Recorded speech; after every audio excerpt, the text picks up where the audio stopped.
મહીસાગરનો Gambhira bridge જ્યારે તૂટ્યો એ બાદ આખા ગુજરાતમાં જે જર્જરિત બ્રિજો છે, જે 50 વર્ષ 40 વર્ષ જૂના બ્રિજો છે, એમને તંત્ર દ્વારા ભારે વાહનો માટે બંધ કરી દેવામાં આવ્યું છે.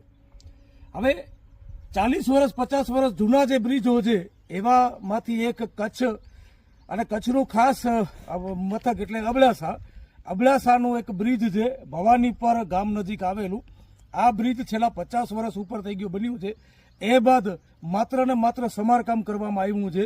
અહીં આગળ આ પુલનું કામ આજની તારીખમાં ચાલુ નથી થયું. આ ગંભીરા બ્રિજ પડ્યું એ બાદ અહીંયા કને આ જે લોખંડના પાઇપ લગાવવામાં આવ્યા ભારે વાહનો બંધ કરવા માટે, એથી પહેલા અહીંયાથી ભારે વાહનો ચાલતા હતા. અને આજે અહીંયા પુલની હાલત પણ એકદમ ગંભીર છે, એકદમ તૂટેલું ફૂટેલું અને થીગડા લગાવેલી હાલતમાં છે.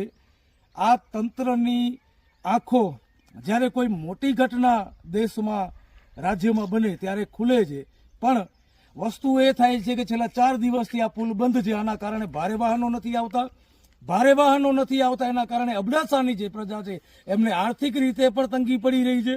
સાથે સાથે બસનો રૂટ જે 10 કિલોમીટર ફરીને અહીંયાથી નીકળે છે, અહીંયાથી એવા 10 થી 15 ગામડાઓ છે જ્યાં આગળ આ જનતાને, આમ પ્રજાને, ગામડાના લોકોને તકલીફ ભોગવવી પડે છે.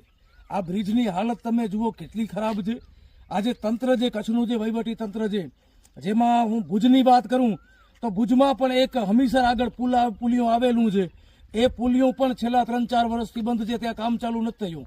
આ તંત્રની ઘોર બેદરકારી કહેવાય, આ સરકારની બેદરકારી કહેવાય કે તમને નજરે પડે છે ત્યારે બંધ કરી દો છો.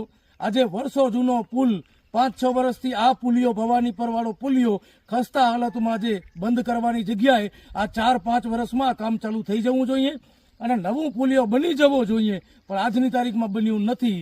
જ્યારે કાંઈ હોનારત થાય એ પછી પુલિયો બંધ કરી દેવામાં આવે તો આનામાં તો પ્રજાને જ નુકસાની છે, આનામાં પ્રજા જ હેરાન થવાની છે. આથી સારું છે